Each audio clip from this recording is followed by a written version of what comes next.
Other than just reading from the bio that our next speaker gave us, David Kemp, I'm going to tell you why we invited David. We've had the privilege of hearing David several times at different conventions that we go to as bankers. He's a bank consultant, and he's the one speaker that you don't want to miss because he knows his stuff and he delivers in a very entertaining way. In reading over the bio, I realized that David and I started our banking careers right across Central City Park from each other in downtown Atlanta. He at First Atlanta, I at Trust Company Bank. We're about the same age. I know he looks younger than I do, not quite, well, he doesn't have as much white hair, but he doesn't have as much hair. But, David's a native of Atlanta, went to Morris Brown College and did graduate studies both at Georgia State and at Harvard. After working at First Atlanta, he worked at C&S Bank in Atlanta also. Then he went on to Citicorp and had a great banking career there, and then worked with Cannon Lending Schools, and then started his own company and became a bank consultant. He is one of the preeminent names in bank consulting. We have always wanted to do some work with David, and in fact, in a couple of weeks, David is coming back to do a strategic plan with our bank. He truly is one of the most recognized names in community bank consulting. We've always really envied his knowledge of the banking community and community banking, and we're excited to have him here. He's not necessarily going to talk about community banking this morning, but he is truly an expert in small businesses. He's worked with them throughout his banking career, and of course, community banking is a small business too. So we're excited to have him here in Guntersville, and excited to have him speaking to us. So David, welcome. Mike, thank you. This is great. I love this setting. This is an amazing place. It's beautiful.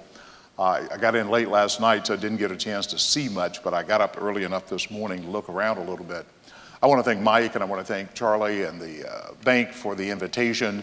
I particularly want to thank the students for being here. I'm the father of a 16-year-old high school junior, and when I talk to my grandson, I am blown away that he's thinking about something other than eating, which I thought was the only idea he had.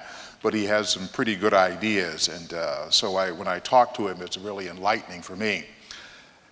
As a consultant to banks, I also start looking at businesses because that's the customers of banks.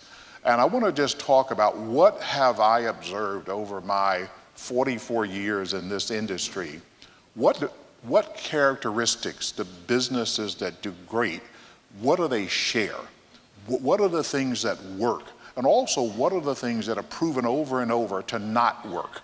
And I want to share with you the business leaders in this community, the future leaders in this community, and the bank itself for the invitation. And I really appreciate being here. The mayor, I think I'm ready to move to Huntsville now. That was quite a presentation about what's going on. Now, what happened? Commercial businesses went through a period of survival. 2008, 9, 10, the economy in the country was tough. In Atlanta, it was particularly tough. Real estate lost 40% of its value during that time period. We had massive layoffs. Unemployment went above 10%. We were hemorrhaging jobs as 700,000 to 800,000 jobs in America were being lost every month instead of a gain. So we went through that, and the people in this room represent the survivors. You're still here. Now we've got to shift the focus from surviving to the customer. Successful businesses have an absolute eye for the customer. One Saturday morning, I'm flipping through the TV channels, and I end up on Fox Business Channel. And there are two young fellows, one from Wharton and one from Harvard, who had written a computer program to pick stocks. And these two young fellows touted this as the greatest stock picking program ever written. They had gone back from the start of the stock exchange, look at PE ratio analysis, inflation cycle analysis. They did regression analysis, progression analysis. There were 600 variables in this computer program, and they proclaimed if you use this computer program, it would choose the best stocks you could ever invest in.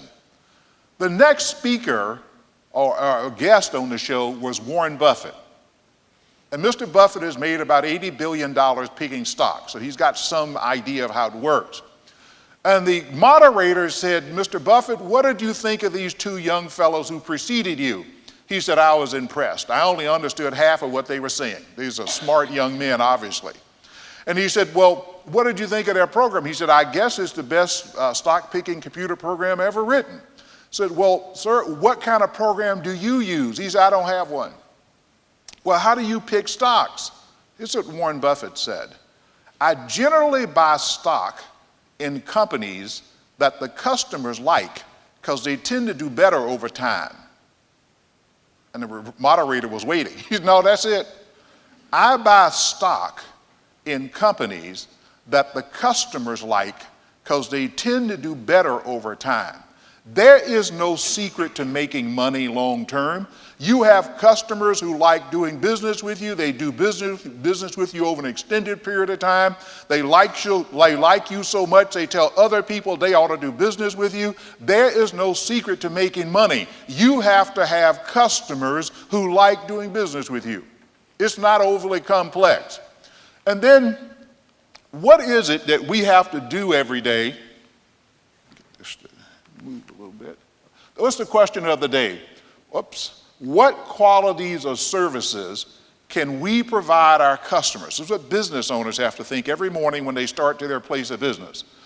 What products or services can we offer our customers that the customer will perceive enough value that they will pay us enough money that we can provide the owners with a reasonable return on their investment in the business? That is business. What can we do that our customers are willing to pay us for? That's the key.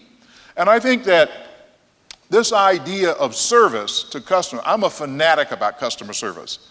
Not because I'm particularly altruistic, though I try to do the right things in life. I am a fanatic about customer service because I'm a greedy capitalist. I believe that you make money. Now, I want to go, get this working here. Now, what are the qualities of a winning company? The best run companies in the country are also the top performing companies. That is my insight. You don't get to be a good company because you were lucky. The best run companies in this country are the best performing companies. Management matters always. How you run your business is the key to success. What are 3 or 4 things that successful businesses do? A laser-like customer focus. Now, I've mentioned customers. It is not price that drives a customer, it's perception of value. Are we providing something valuable? How do I know that this customer service thing is directly tied to profitability? I'm going to pick the most astute company on customer service that I'm aware of. The Mouse, Mickey Mouse, Disney. I have never heard of parents or grandparents taking their children or grandchildren to Disney for a week. And at the end of the week, one parent or grandparent says to the other, honey, can you believe how little money we spent this week? This was much cheaper than I thought it was. I have never, ever heard that. I've heard the opposite.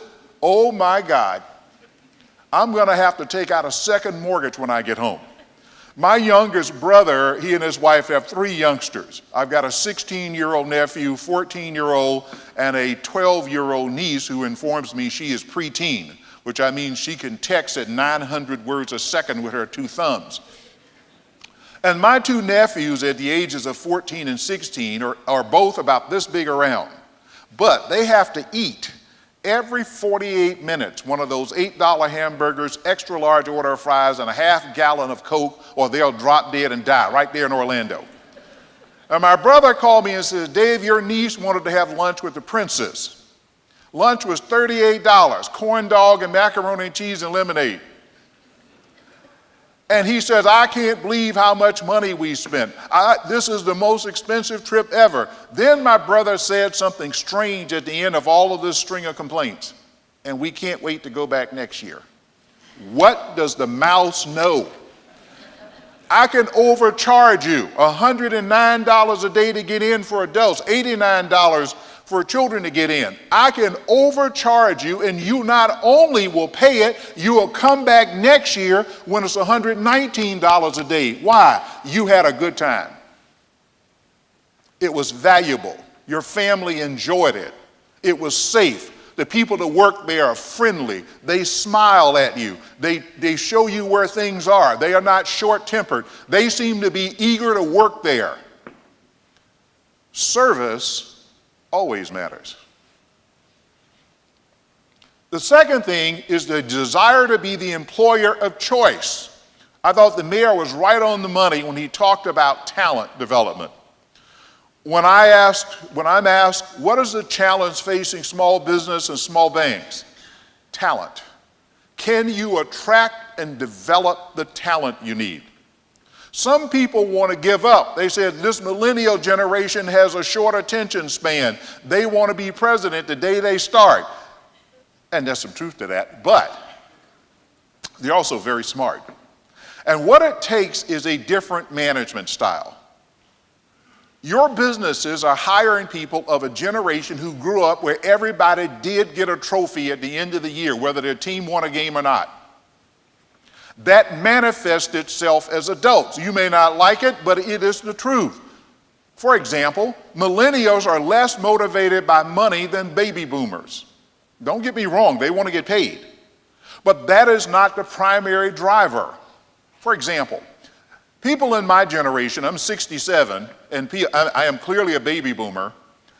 As a young person starting my career, I had no lifestyle issues. And you other people in my age group, you also had no lifestyle issues. I know you didn't because you never heard of it. You had one lifestyle issue. Do a good enough job that my boss doesn't run me off and I can get paid next payday. That was your lifestyle issue. How did you know what to do at work? They told you. You didn't buy in. They didn't have a huddle where y'all got together and hugged. This is what no, they told you what to do. You now have a generation that needs to know why. Why am I doing this? And don't be afraid to say why. You will get productivity. These people, young people, are smart. They can get things done. Now, compensation. None of your businesses are social agencies. You pay people because you want performance. That's why you pay people. Nobody gets paid because they need money. People get paid because they can contribute to the organization. Now, here's the challenge for management. Can you recognize the top performers and pay them better than the people who don't perform as well? It's easier to just get a pile of money, divide it equally, and everybody's got their share. That is not a way to run a business. If you want to attract the stars, you got to pay the stars like stars. That's a management function. You got to measure performance, and you got to recognize it, and you got to pay for that performance. That's how. Now, here's the goal. If you run a swimming pool company and you have competitors, their best employees should want to work for your company because they've talked to the people who work with you and it's such a great place to work, they wish they were working there. You should want to attract the best people from your competitors. That should be the goal. How do I treat the people who work for us? Do I share in success and do I hold people accountable? You also have to get rid of dead weight. And that gets complex in small businesses sometimes because sometimes it's family. I know I'm meddling now. But everybody who's smart, industrious, and hardworking does not always have children who share those traits. You can have some bright, industrious, hardworking people who have sorry kids. I've seen enough from my side of the table as a banker, successful family-run business run into a ground by the next generation who didn't share the ability to work hard, the insight that their parents had.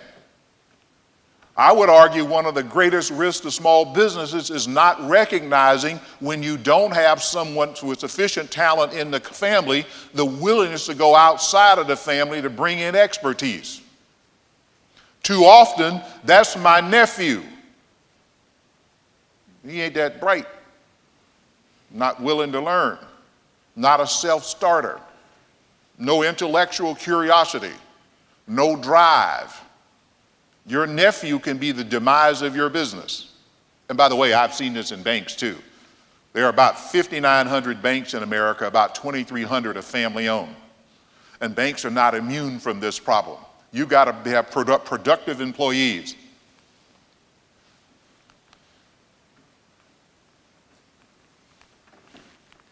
Now, innovation must be encouraged. And I don't mean an app, young people. An app is a delivery of a service or product. It is not the product or service. Apps are not real. There's a great commercial, I think it's Toyota, where a young woman is sitting on a sofa in a kind of a Indian pose. She's got her laptop in her lap, and she's talking about her parents. She says, my poor parents have 15 friends on their account. I worry about them, and I've got 600 or 700. And they split the screen, and her parents are going whitewater rafting with friends. They're playing golf. They're having dinner. And she said, I got 700 friends on my account. She's lost her way. That ain't your friend. That's a computer. You don't even know who the other people are. You don't even know if they're real. Relationships, young people, are driven by relationship with other people. I would never suggest you put your phone down, but there are times you need to engage eye to eye and talk to people and learn about how people react. It will help you for the rest of your life. Does your business encourage people to offer good ideas? When I started my consulting business 27 years ago, one of my first engagements was with a little bank in the Texas Panhandle, a place called Pampa, Texas. The chairman of the board, we affectionately called Big Dub. We called him Big Dub because he had a son named Little Dub who was a local attorney who was also on the board. And Big Dub, in my estimation, is one of the smartest 2 or 3 businessmen I've ever met. When he and I had dinner, I almost felt like I ought to write a tuition check because I learned so much from him. Early on, he asked a very insightful question. He said, Mr. Kemp, what does a consultant really do? I said, sir, I come to your company and I ask your employees how they can do their jobs better, and they tell me. And I write it down and put it in a report and send you a bill. If I put a chart on the first page, it's a bigger bill. If I put the chart in color, it's a real big bill. Smart ideas come from everywhere. Your business should have an idea where you are willing to listen to your employees about ideas that they have to improve the operation of your business, to save money, do better service for customers, create revenue, smooth out workflows. It does not have to come from somebody with the name owner or president or vice president. Good ideas can come from anywhere in an organization. Quite frankly, people who do the job day to day have terrific ideas. Let me give you an example. I'll use a banking example since that's my business. I have a client in Miami, Florida. The bank has too many loans versus deposits. They need to raise deposits. And they have been struggling with how do we get more people to deposit money with us. And I talked to the board of directors, each individually. I talked to the senior management team, each individually. Then I said to the CEO, I want to go out and talk to people who talk to customers every day. They sent me to Hialeah community in Miami. This young lady appeared to be in her early 30s. She's an assistant vice president of the bank. She's not a senior officer, she's a branch manager. And I asked her, when you have meetings with your team, do the group of you have discussions about deposits? She said, oh yeah, ad infinitum. So Mr. Kemp, when you drove up, you may have noticed there's a Winnebago motorhome parked behind us. I said, yeah, I did. She said, unfortunately, that's a repossession. I had a really good customer of mine to have a stroke. His doctor put him on half-time work, and he can no longer afford it, so it's a voluntary repossession. I'm working with him to try to get it sold. He didn't have much liability. She said, I've been thinking, Here in South Florida, in Broward and Dade County, we have a lot of assisted living facilities, most of them high rises. What if we converted that Winnebago to a mobile bank? I called a security company. They said it would cost about $12,000 to install the cameras in a vault and make it a secure facility. What if I put 2 tellers in there and they drove around to all these assisted living facilities and the residents just come down the stairs and do their banking? And if I keep the same people there every week, people will get to know them. And a year later, these 2 young ladies who operated this bank were helping some of the residents fill out birthday cards for their grandchildren and great-grandchildren. And in 14 months, the bank's deposits had gone up 23%. One of the directors called me and said, "Dave, that suggestion was brilliant. It's helped us so much. I want to thank you." I said, "I wish I could take credit, but one of your employees, an assistant vice president branch manager out in Hialeah, it was her idea. Nobody had ever asked her what she thought." Everybody smart is not in the executive suite. There are people on the assembly line with some good ideas if somebody would ask them. Do you reward people for that? If somebody makes a suggestion that proves to be good, you should praise them in front of their peers and you should reward them. Maybe that's who gets the ticket to the next game. Maybe you pay for a weekend here at the state park where you pick up for 2 nights at the hotel where they can enjoy themselves. You've got to recognize them. Now, recognition is not money. It's simply telling somebody they did a good job. Great managers give feedback like great coaches. One of the things I hear listening to players in sports who play for legendary coaches, one of the things they have in common, they always say, "You know where you stand." What does that mean? The coach told me. You got to give positive and negative feedback. Feedback is not just negative. Don't have the attitude, "I paid them, then that's their job." No, you want maximum performance. Here's the analogy. You're the parent of a 3rd grader. Your 3rd grade son or daughter comes home with a report card that's all A's. We don't look at that child and go, "You went to school, you should have made an A. No big deal." No. If you're a good parent, what do? "Honey, we're so proud of you. That's wonderful. We're going to call your grandparents. We're going to take you to Chuck E. Cheese." I hate that place. Bad pizza, loud. I'm glad my grandson now is age. He likes Dave and Buster. They got a bar, so I can wait while he's having fun. But why do we parents make that big deal about that youngster making all A's? We want them to repeat the behavior. 35-year-olds are no different. You tell them they do a good job, they're more likely to do it again. Feedback is not always negative. It's also positive. What's going on? Management will just seek advice from key advisors. And notice I put on here banker as one of those key advisors. I don't think small businesses use their bankers enough.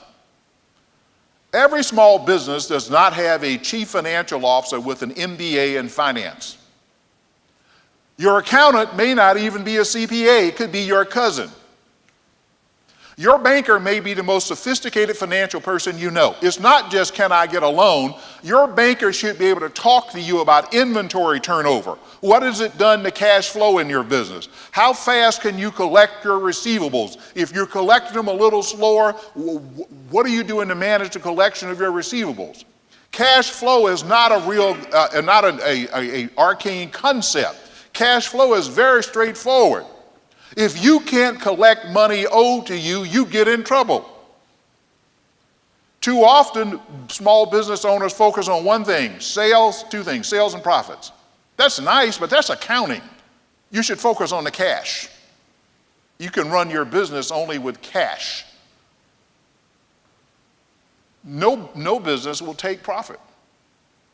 When my consulting firm finally turned a profit, I took my statement to my banker. I said, "Louise, we had a good profit." I said, "Dave, we're happy." I said, "Can you go ahead and give me my note, stamp it paid, because this profit is more than I owe the bank?" She said, "You better quit playing and write me a check." I said, "Oh, you just had your first cash flow lesson. There's a difference.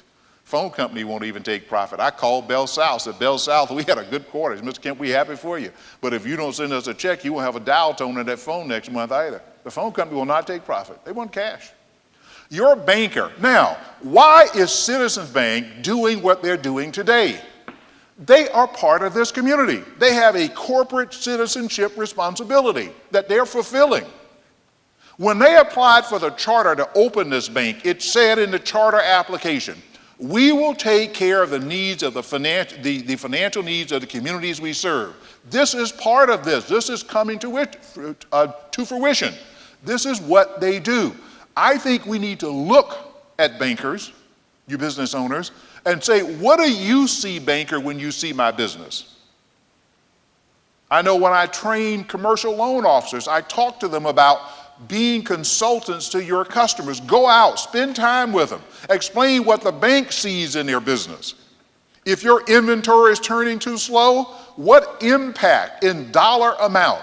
If you have added 15 days to the turnover of your inventory, if that impacts your cash flow by $84,000, that's something a banker already knows. You should ask him. Sam Walton, the patriarch of the Walmart family, was famous for saying he envisioned Walmart as a five and dime store with very little inventory in the back. The automotive industry learned many years later this idea of on-time delivery in manufacturing. Sam Walton knew this years ago. If you turn your inventory quickly, you have more cash. Collecting your receivables adds more cash. Here's an experiment in cash flow you can do personally. Try this. For those of you who work and you get a paycheck on a regular basis, when you get back to the office, call the shop, call your HR person, or go see him and say, look, I just attended this seminar, and this guy was talking about cash flow. On payday, on the end of the month, do me a favor, not pay me. And write all your checks to pay all of your first of the month bills. Then call your friend in HR again and say, look, I'm still doing the experiment, one more pay cycle. On the 15th of October, don't pay me. Pay all your middle of the month bills. Wait a week, check the balance in your checking account. You'll be so broke. When you don't collect money owed to you, your business doesn't have cash. Too many small businesses are great in sales, they're not great in invoicing and getting the money back in. And too often, I find small business owners unwilling to bring somebody in with the skill set to do that. Small businesses, I don't care how much you sell, if you don't collect the money, you're not doing a good job. And so, who are the key advisors to you? You don't just have an attorney when you have a lawsuit, you have an attorney who helps you figure out, how do I go about my business? That's the key. It's about the people. Organizations don't get things done. Plans and programs don't get things done. Only people get things done. Who said that? Admiral Rickover, considered the father of the modern Navy. In the end of the day, your business is only as good as the people who work with you, because that's who your customers know at every level. I tell bankers get enamored that, man, we have a pretty office, our executive officers wear nice suits.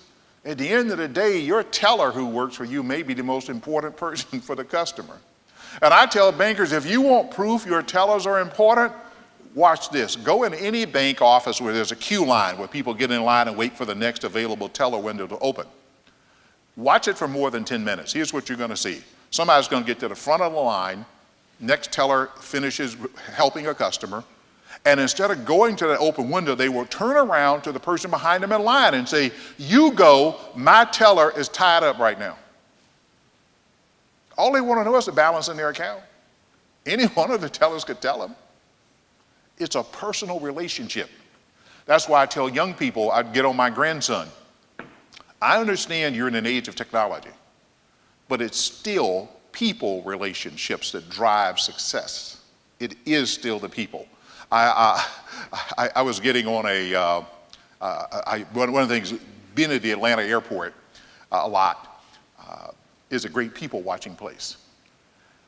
And every stripe of humanity comes through the Atlanta airport, I'm convinced. And I do my own informal survey because I have a lot of young nieces and nephews. And I count how many steps, I look at people, say between 13 and 20, and I count how many steps at the airport they take before they recheck their phone, and it's 7.5. And I go, boy, they must be really important. Somebody must be really calling. They're probably heart surgeons. They look young, but somebody's going to die if they don't talk to them. I teach at the banking school at the University of Florida in Gainesville, and I live in McDonough, Georgia, south of Atlanta, and it's one of the few places I can just drive. I love this exact 4 hours. I get on the interstate at the Tanger Outlet Mall on Interstate 75 south of Atlanta, put the car on 75 miles an hour cruise control, and exactly 4 hours later, I get off at the exit right there at the University of Florida, and I'm on the campus there quickly. One year, I forgot to turn my phone on, and I had in the rental car XM radio, so I'm listening to old Motown sounds. I got the Temptations on and Supremes and Marvin Gaye, and I get there and I go, oh, I didn't have my phone. I turned the phone on. My daughter was going crazy. My oldest daughter is an accountant. Dad, your phone was off. Yeah. But Dad, your phone was off for 4 hours. Yeah, it was. It was nice. I was listening to the music. But Dad, what if I need to reach you? What's wrong? What if your grandson was sick? Your husband went to Georgia Tech. You went to Hampton University, a small, expensive private college in Virginia. I would hope between the two of you, you would have enough sense to take him to the doctor. I am not that important that somebody's talked to me every 5 minutes. I don't get it. I was teasing these. I was in Springfield, Illinois, a little local pub. I went to have a bite to eat, and they had a TV in the bar. I was watching the game, and into the bar walks a young couple, mid-20s, I'm guessing, and very attractive, both of them, young man and young lady. And they talked for about 2 minutes, and all of a sudden I looked up, both of them had their heads down doing this. And I'm thinking, God, is that acceptable on dating now? You don't. So finally I couldn't stand it. The young lady got up and left to go to the ladies' room, I think, and the young man was by himself. I walked over and said, son, excuse me. I know I'm an old guy and I don't want to interfere, but I noticed you were here and your date is very attractive. He said, thank you. I said, look, I noticed you had your head down and I know I don't know everything now, but I'm going to tell you, son, I'm going to give you some advice. You should talk to her. You never know what might happen. Things might work out. And it just struck me, social norms. So young people, use technology, but don't think of it as the end. It is not. It is a tool. It's not real. It's not your friends. The friends are the people who look you in the eye, who love you, and who care about you, and you care about them. This is just play. It's not really your friends. And by the way, one other word of caution. Everybody doesn't need to know everything you do and think. Some things you ought to keep to yourself. You don't need to tell everything on social media. Last year at Harvard, they got 15,000 applicants for first-year students. They accepted 800. They disinvited 25 when they went to their social media pages to see what they had written. Do you know how hard you have to work to get into the freshman class at Harvard? You and your family are excited for your achievement. Then you get disinvited because you put something stupid on your social media page. Some things you ought to keep to yourself. Part of life is learning from your own mistakes. Not that you're not going to make mistakes. You own up to them, you learn from them, and you don't repeat them. So you may be tempted, and nothing is private when you put it on the internet. I don't care if you use some Snapchat and it's disappeared. It is not private. It will come back to haunt you. Be careful, young people, what you say. You don't need to tell everything that you're thinking and doing on the internet. Leave it off. Some things you ought to be private for you. Another famous quote, bad ideas don't simply die, don't die simply because they are intrinsically bad. You need people who will stand up and fight them. You can't be quiet when something is wrong. One of the things I challenge when I talk to young people a lot is you're going to be in situations where friends of yours are doing something that you know is wrong. You should not be quiet. If you're the only stick in the mud speaking up, do it. You know why? Because you love your friend and you don't want them to make a mistake. If they get mad at you, that's okay. It is not okay for you to allow your friends to make a mistake and you not say a word and you know it's wrong. You got to have the courage in your peer group. Who said this? General Powell, Colin Powell. And this idea, interesting, of leadership, I was reading General Powell's second book, or his first book, My American Journey, and he was talking about leadership. And he talked about Norm Schwarzkopf. General Schwarzkopf was the general who was in charge of the first Persian Gulf action in 1991 or 92. And General Powell at that point was chairman of the Joint Chiefs of Staff. He was the highest military officer in America. And he talked about in the Gulf War, Norm Schwarzkopf sent him a note that he was going over to Kuwait when we were trying to drive the Iraqis out of Kuwait, that he was going to Kuwait to set up his command post. And General Powell said, General Schwarzkopf, I don't need you over there. Though those Scud missiles are not very accurate, they could accidentally hit you, and I don't need to lose my commanding officer in theater. We have the best communication system in the world. We have satellites circling the battlefield at all times. You can see in real time everything going on over there. And this is what Norm Schwarzkopf said to his boss at that time, General Powell. He said, General, I cannot ask these young men and women who serve with me to go and risk their lives, and I'm unwilling to do it myself. What kind of leader would I be? Business owners, sometimes you got to roll up your sleeves and work with the people that work right next to you. The smaller your business, the more likely you'll have to do it. It cannot be beneath you to do the business your business is in. I taught a class at Hamburger University using their facility. There were some bankers in the Chicago area. I didn't think it was a real place till I got there. It's in Oak Brook, Illinois, about 25 miles west of downtown Chicago. And all McDonald's managers have to go through Hamburger University. You do walk through a golden arch to go on the campus.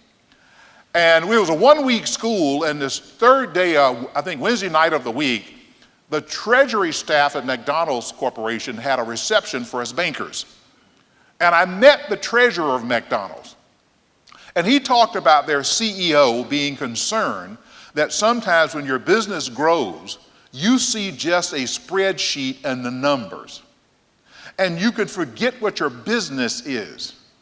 And this CEO at the time of McDonald's required of his executive staff, these are people making over $1 million a year.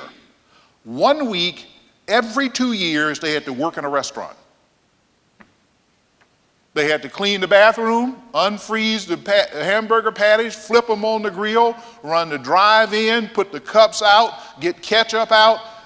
Every year for a week, or every 2 years, 1 week every 2 years, these senior executives making over $1 million a year had to go work in a McDonald's. Business owners, don't forget what your business is. As you grow, it's not just a spreadsheet. You have a real business with real customers, and you can't lose touch with who those customers are.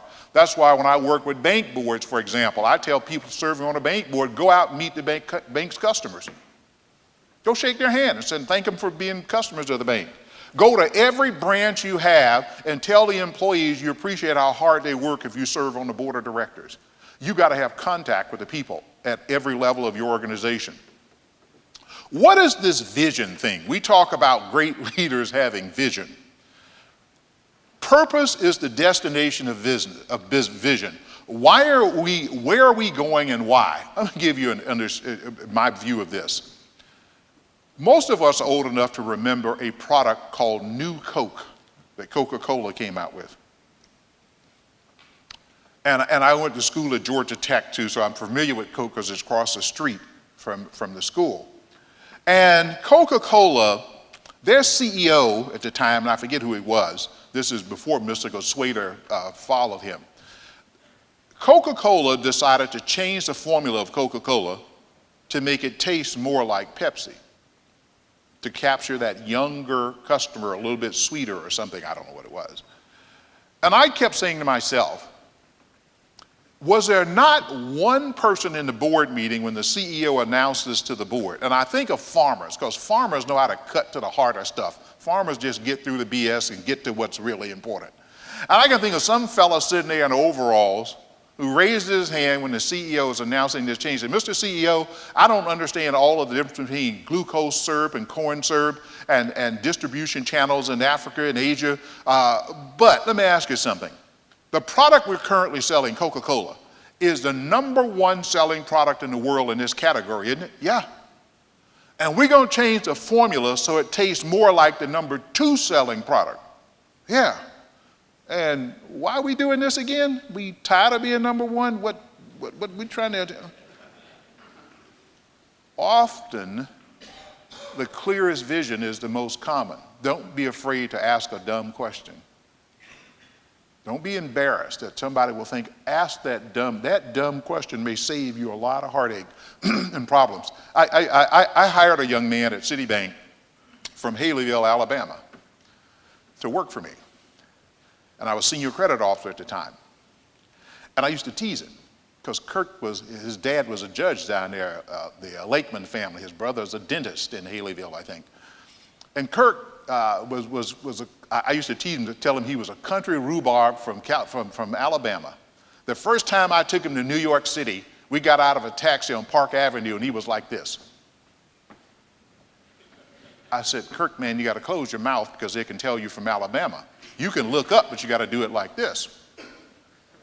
Now, I used to tease Kirk about that, but I'm going to tell you something. This young man had the superstar can't miss combination. High IQ and common sense. If you got walking around sense and you happen to be pretty smart, you cannot miss in life. You have won the lottery. And he had it.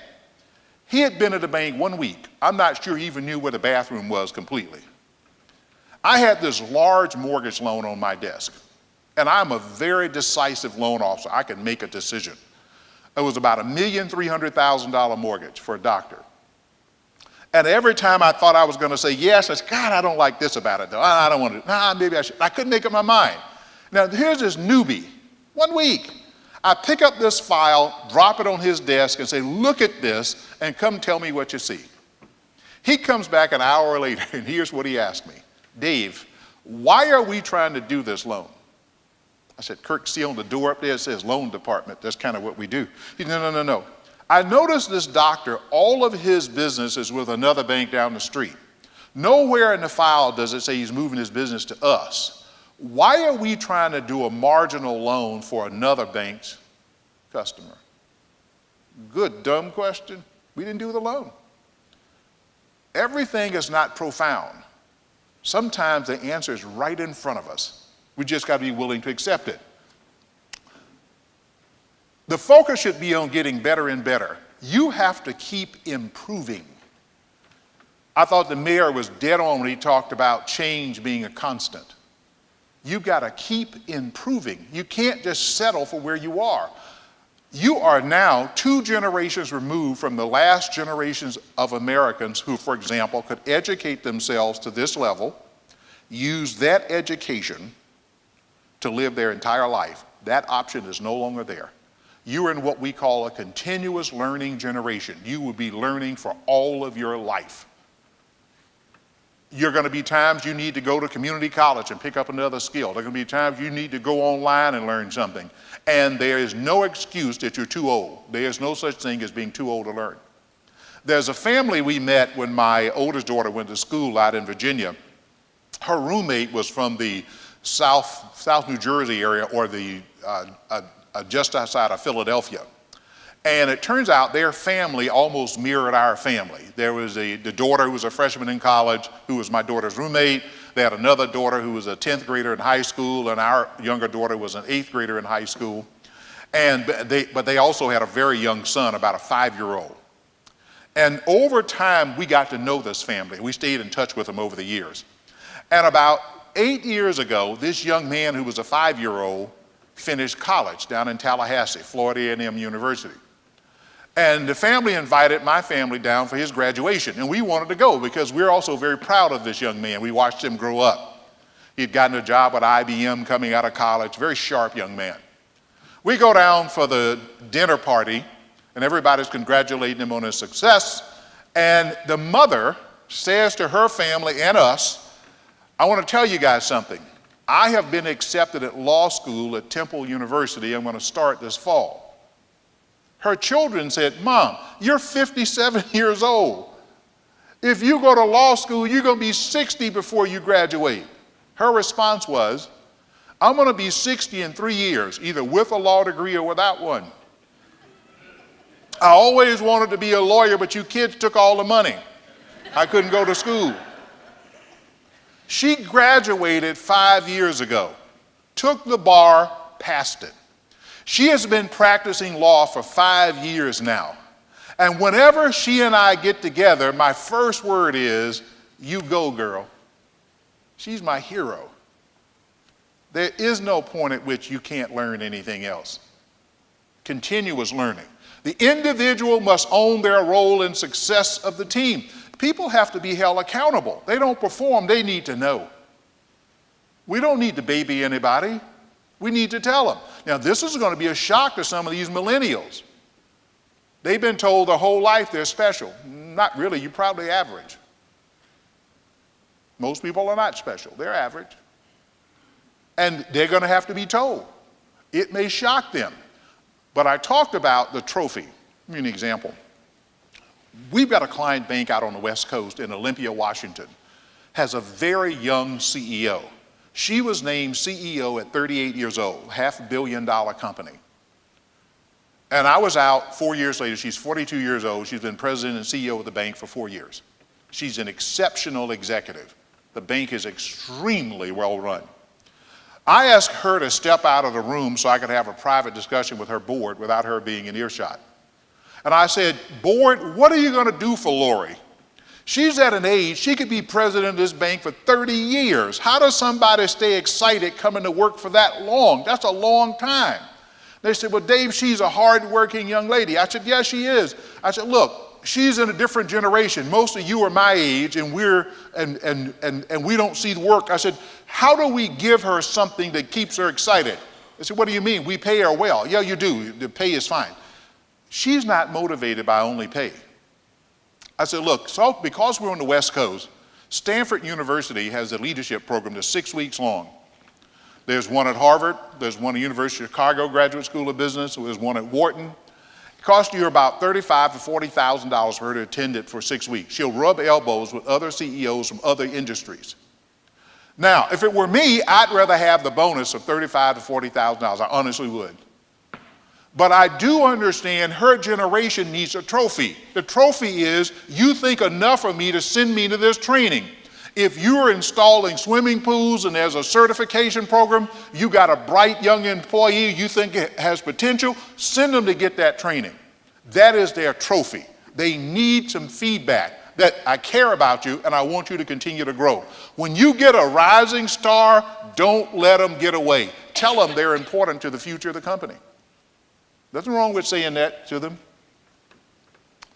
Now, this is Google Corporation's corporate mission statement. The entire statement is to organize the world's information and make it universally accessible and useful. That's all it is. It doesn't have to be some long, elaborate thing that's going to be recorded in history books. How simple is it what your organization does? If you run a hot dog stand, what are you trying to accomplish running that hot dog stand? Talent. Now, and the mayor talked about this. Who do we hire?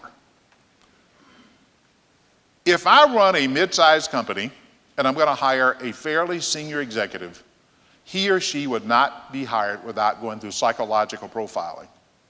Is that person going to fit into my team? Do they have any hidden things that I need to be concerned about? I think having a professional interview a potential senior hire is a good idea for a business. I think it's worth the money to get the right person. Is this person an egomaniac who won't listen to other people? Some people are very talented, but they're almost impossible to work with. Because I have somebody I could work with. Could the people who work here work with this person? Leadership traits. Self-starter. And this is something I want to admonish you young people in the audience. You can't approach school and work as only the assignment, and I fight this with my grandson all the time, the assignment the teacher gave. He had to write a 500-word paper. He comes to me and asks a question. Pops, is a period a word? What? He said, I got $4.99. If I put a period, if that's 500. I said, boy, you can finish the sentence, but she said you only had to do 500. Young people, that's the wrong approach. You got to ask yourself when you write a paper in school, is this the best I could do? And I don't start on the Sunday at 7 o'clock before it's due on Monday at 8:30. I start sooner because I want it to be really good. That trait will carry you throughout your life and make you successful. It's not just an exercise in school. Strong communication skills. Can you talk to other people? And can you look them in the eye and talk to them? Talking is not just the words, it's also body language.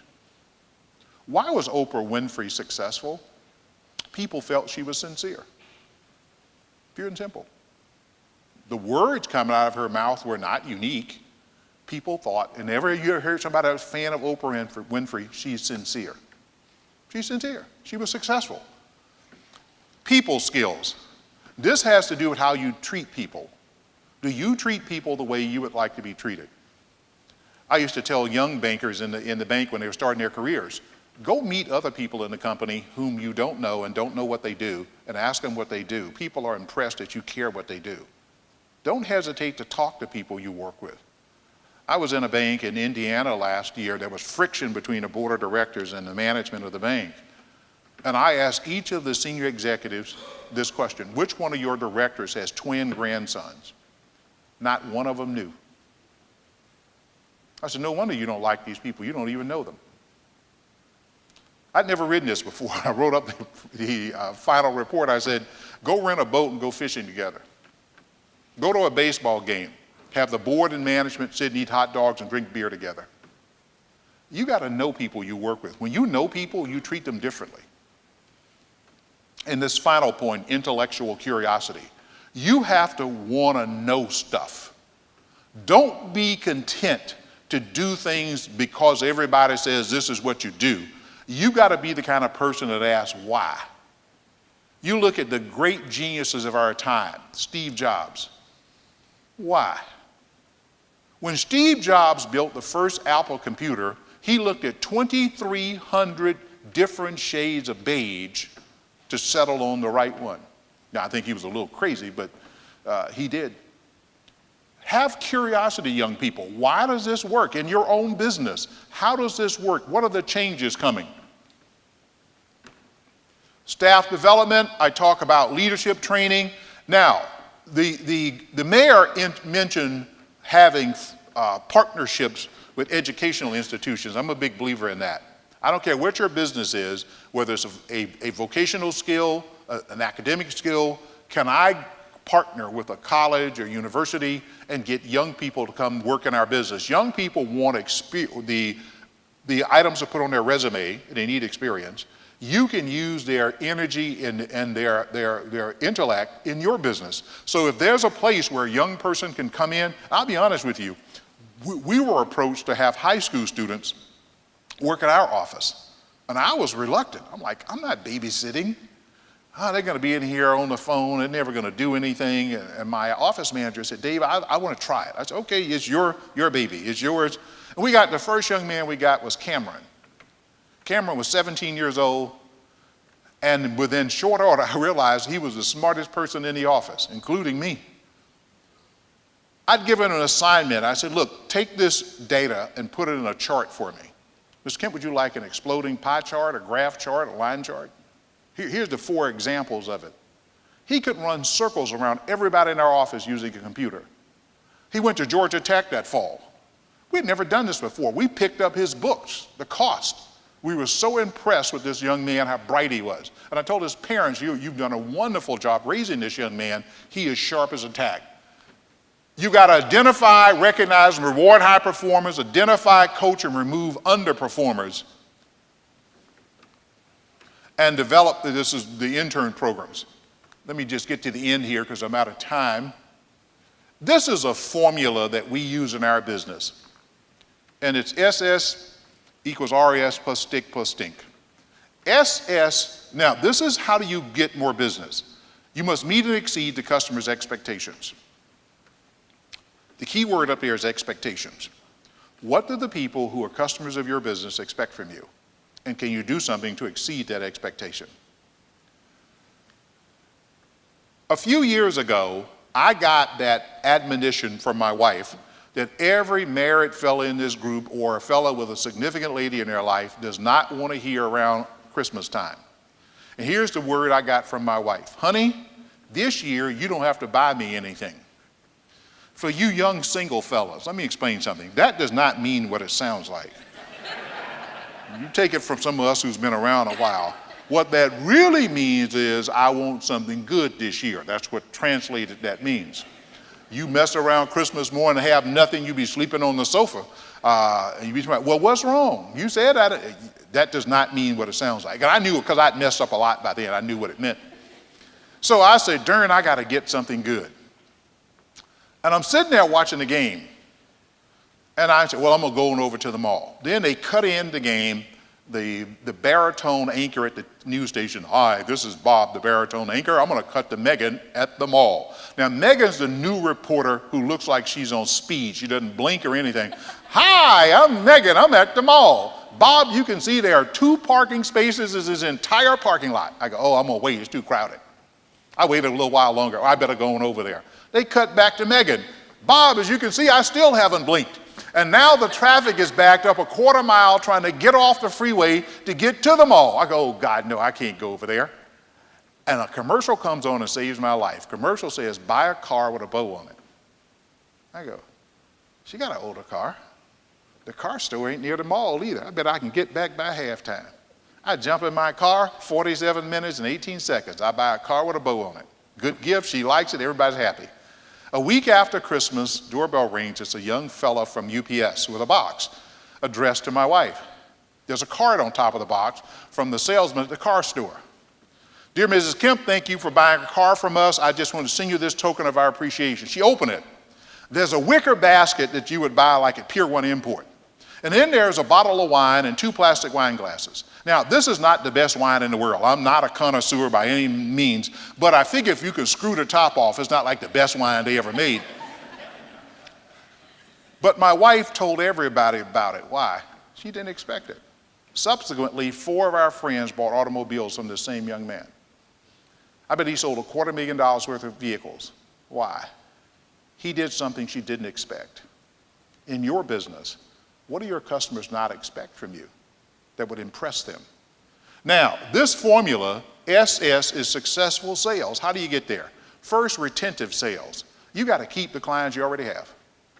Every successful business, long-term, keeps its clients and keeps doing business with them over a number of years. I don't care if you build homes, whatever you do, if you have a dry cleaning service, you want to keep the customers you already have. Second, you got to sell more to customers you already have.